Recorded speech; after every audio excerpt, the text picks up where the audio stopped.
Hello friends, welcome back. इस video में हम जानेंगे ड्राइंग टूल के अगले सेशन के बारे में कि कौन सा ड्राइंग टूल अब हमें करना है। पिछले वीडियो में हमने देखा था polygon, star, spiral, common shapes.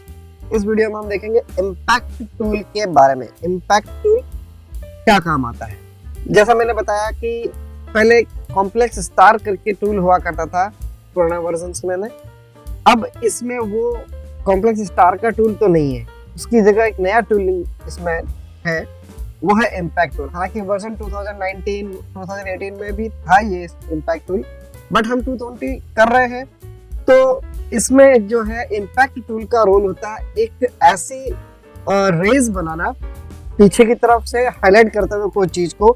कोई भी हमारा कोई क्लिप है आगे, जैसे हम कुछ लिखते हैं धमाका, सेल या कोई ऐसा अट्रैक्टिव लोगो लगाते हैं और पीछे की तरफ हम चाहते हैं कि भी लाइटिंग की जो रेज होती है वैसे दिखाई दे, बारीक लाइनें दिखाई दे, तो वो एक स्टार की तरह प्रेजेंट करे उस चीज को। उसके लिए हम इम्पैक्ट टूल यूज करते हैं। और भी कई तरीके हैं इसको यूज करने के लिए, लाइनियर और रेडियल के अंदर। तो चलिए देखते हैं इम्पैक्ट टूल। जैसे हम ये टूल लेते हैं, टूल लेने के बाद में इसमें दो मोड है, एक तो है पैरेलल मोड, एक है रेडियल मोड। तो सबसे पहले हम रेडियल मोड को देख लेते हैं कि रेडियल मोड कैसा है। जब हम ड्रॉ करते हैं, एक सर्कल ड्रॉ होता है, फिर नेक्स्ट सर्कल पे ये ऐसा शेप बना देगा। जैसे आपने तिरंगे में वो जो चक्र देखा होगा, उस चक्र में 24 लाइंस होती हैं, ठीक इसी तरह से इसमें भी कुछ ऐसा ही ये रेस शो कर रहा है इस इम्पैक्ट टूल में रेडियल के ऑप्शन के हेल्प से। तो यहाँ से हम इसकी साइजिंग बढ़ा सकते हैं इसी टूल से, और ये जो पिक टूल है इससे भी हम साइज बढ़ा सकते हैं इसकी, जो हमने शेप बनाया है। और साथ ही साथ में हम यहाँ से कंट्रोल कर सकते हैं उसकी थिकनेस को।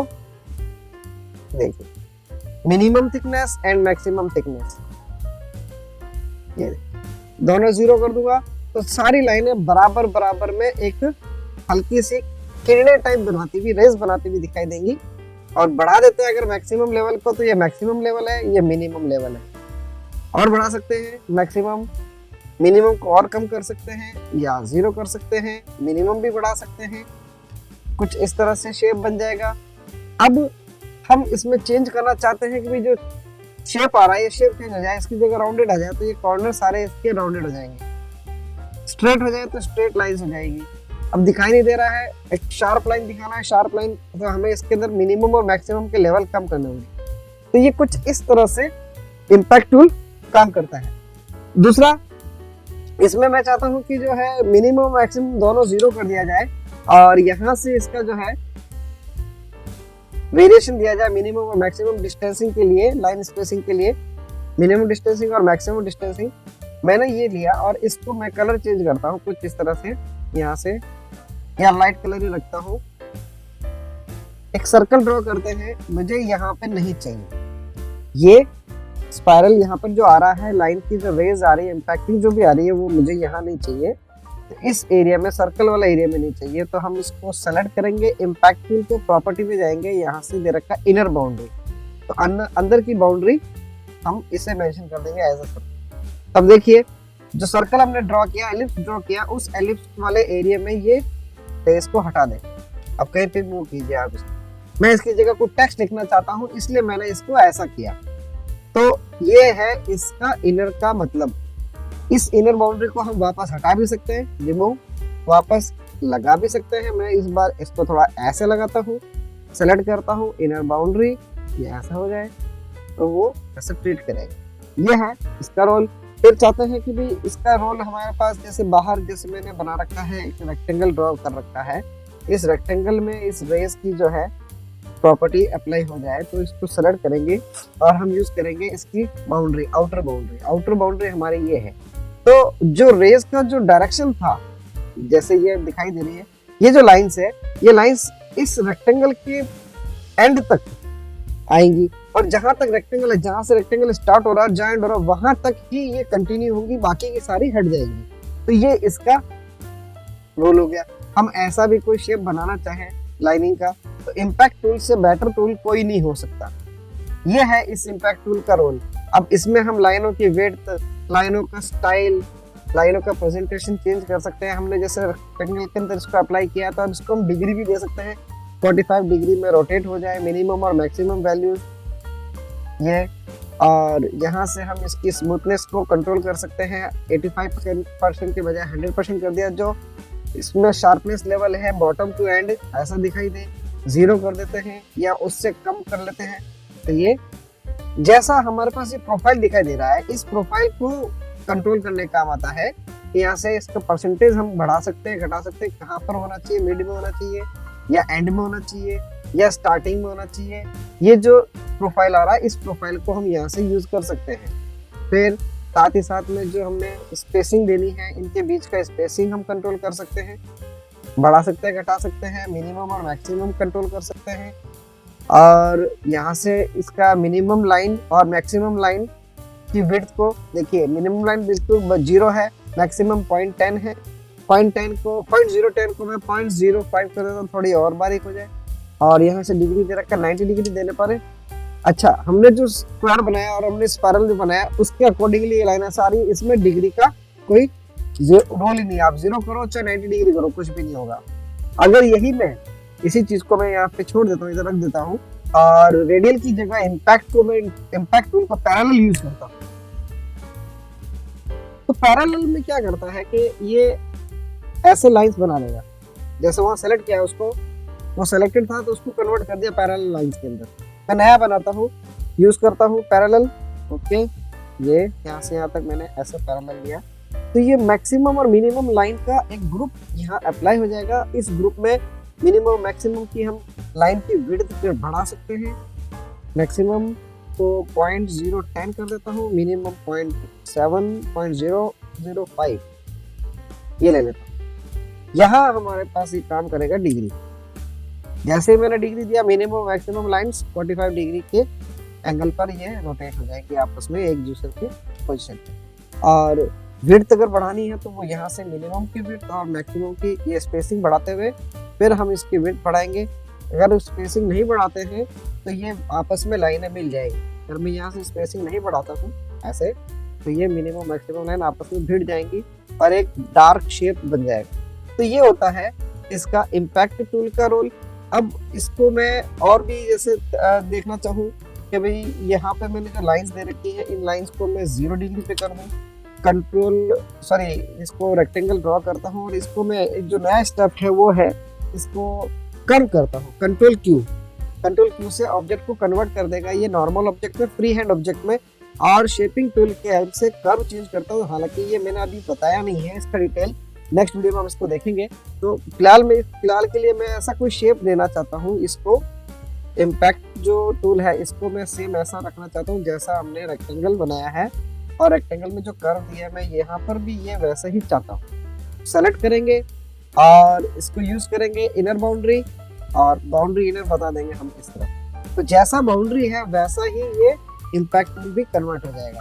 लास्ट लाइन क्यों छोड़ गई, क्योंकि ये इससे बाहर जा रही थी, इस इनर बाउंड्री से बाहर जा रही थी, इसलिए इसको नहीं करा। तो इसको हम क्या करेंगे, थोड़ा अंदर की तरफ लेंगे, इससे भी हम थोड़ा अंदर की तरफ लेंगे।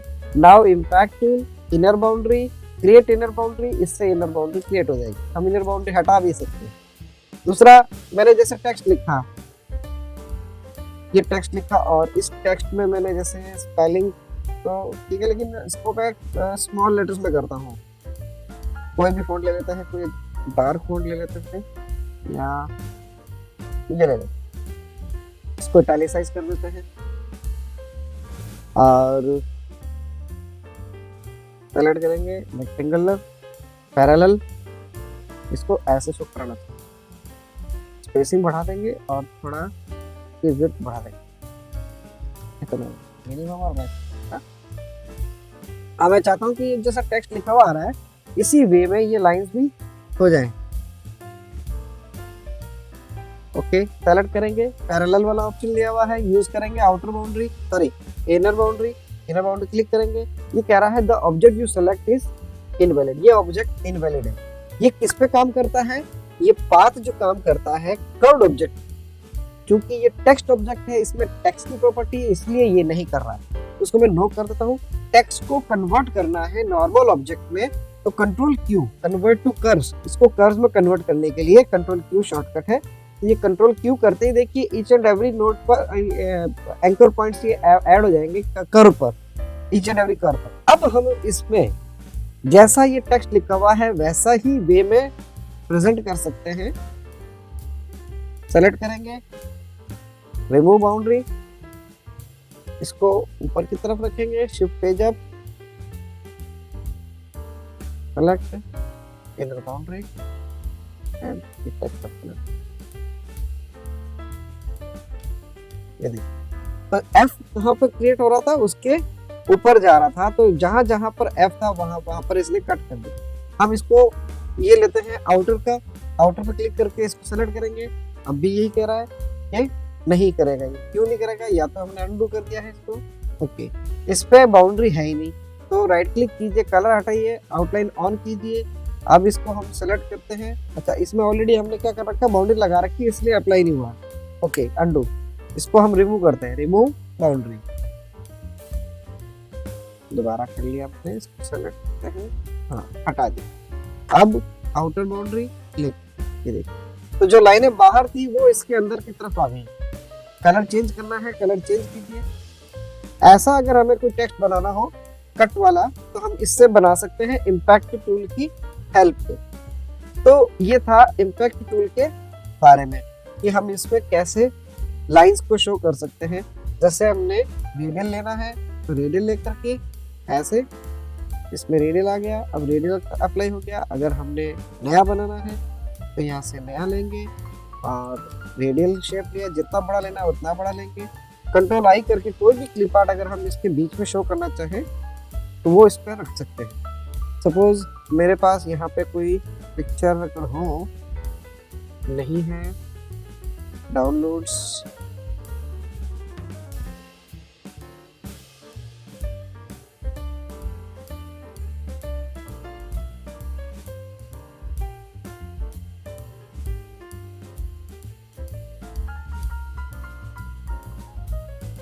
हमें जेपीजी इमेज चाहिए जिसको कि हम यहाँ पे इसके आगे रख के शो कर सके।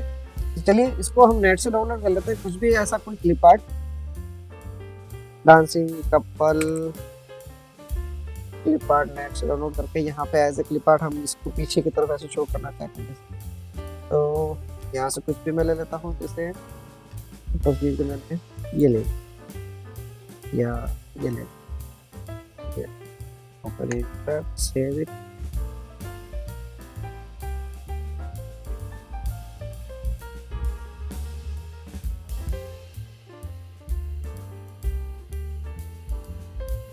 right click and save।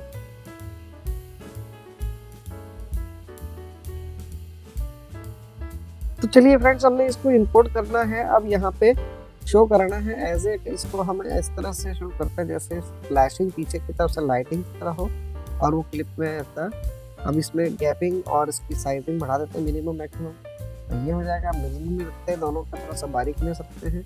Control I to import clip art from your place, जो भी आपका ऑब्जेक्ट है वहां से आप जहाँ पे भी रखा है उसको आप इंपोर्ट कीजिए, यहाँ लगेंगे। अब चूंकि ये बैकग्राउंड ट्रांसपेरेंट नहीं है तो ये कुछ ऐसा व्हाइटनेस इसको शो करेगा।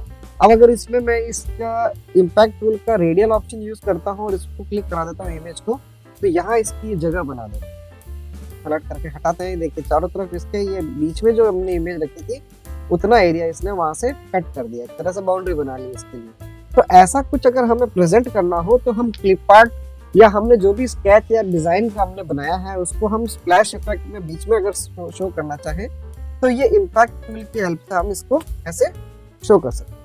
ठीक है, तो अब नेक्स्ट टूल की तरफ आते हैं, ग्राफ टूल। ग्राफ टूल काम आता है कोई भी पेंटर के लिए काम का है।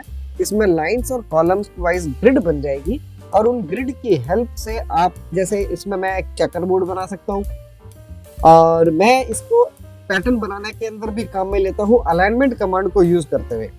तो चलिए हम यहाँ पे ग्राफ का डिफाइन करते हैं। लाइंस एंड कॉलम के लिए 8 कॉलम 8 लाइन का मैं एक चेकर बोर्ड बनाता हूँ और उसकी चेकर बोर्ड की साइज में यहाँ लेता हूँ 8 बाई 8 इंचेस का, मान लीजिए मैंने बनाया ऐसे।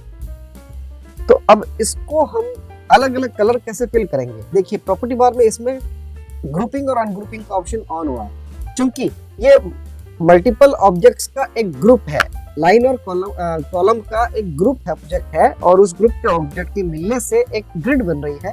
इस ग्रिड को हम अनग्रुप कर सकते हैं। देखिए ईच एंड एवरी ऑब्जेक्ट अपने आप में अलग हो गया अपनी पोजीशन से। तो कंट्रोल जेड वापस कर लेते हैं। अब हम अल्टरनेट, जैसे ब्लैक व्हाइट छोड़ा, फिर ब्लैक, फिर व्हाइट छोड़ा, फिर ब्लैक, ऐसे हम चेकर बोर्ड के बना सकते हैं। फिर तो छोड़ते हुए यहाँ से ब्लैक, यहाँ से ब्लैक, इसका ये रोल है एक। दूसरा हम पजल बना सकते हैं, स्क्वायर पजल बनाना चाहिए, स्क्वायर पजल बना सकते हैं क्लिप आर्ट रख करके। इसमें पावर क्लिप कर देंगे, पावर क्लिप भी नेक्स्ट वीडियो में बताऊंगा कि भी क्या काम आता है। तो इन सभी में वो पूरा एक इमेज इंपोर्ट हो जाएगा। जैसे मैंने अभी इंपोर्ट किया इस क्लिप आर्ट को, मैं इसके अंदर इसको इक्वली डिस्ट्रीब्यूट करना चाहता हूँ। तो इन सभी को सेलेक्ट करूंगा। जो चेकर बोर्ड हमने बनाया इसका मैं रन कर देता हूँ अंदर का कलर। कंट्रोल जी ग्रुप करने के काम आता है। मल्टीपल ऑब्जेक्ट को एक साथ ग्रुप करना हो तो कंट्रोल जी ग्रुप कर दीजिए। अब इसे मुझे पावर क्लिप करना है, इस इमेज को इन सभी बॉक्सेस में डालना है। ये सभी बॉक्सेस का एक ग्रुप है, इंडिविजुअल बॉक्स नहीं है, सारे बॉक्सेस का यानी कि रेक्टेंगल का एक ग्रुप है जो कि ग्राफ की शक्ल में दिखाई दे रहा है, हमें ग्रिड की पैटर्न में दिखाई दे रहा है। इस पूरे ग्रिड में, इस पूरे ग्राफ के अंदर या इस पूरे ग्रुप में हम इस इमेज को प्लेस कर सकते हैं ऑब्जेक्ट मेन्यू के द्वारा। ऑब्जेक्ट मेन्यू में place inside container, power clip place inside the frame. हमारी फ्रेम कौन सी है? ये ग्रुप ऑब्जेक्ट है। तब देखिए ग्रुप ऑब्जेक्ट में ये पूरा चला गया, ठीक है। अब इस ग्रुप ऑब्जेक्ट को जब हम अनग्रुप करते हैं, ये अनग्रुप करते हैं, अनग्रुप करने पर देखिए इसको मैं लेता हूँ, ये देखिए इसमें वो पार्ट आ गया। हर एक में जो है ये ऐसे, तो ऐसे पजल बनाना चाहे तो आप इस इमेज का पजल बना सकते हैं। इन सबको वापस आप अलाइन कीजिए, आपस में एक दूसरे को अलग अलग पोजीशन पे रखिए और फिर बाद में टास्क दीजिए कि भाई इसको आप मिलाना है।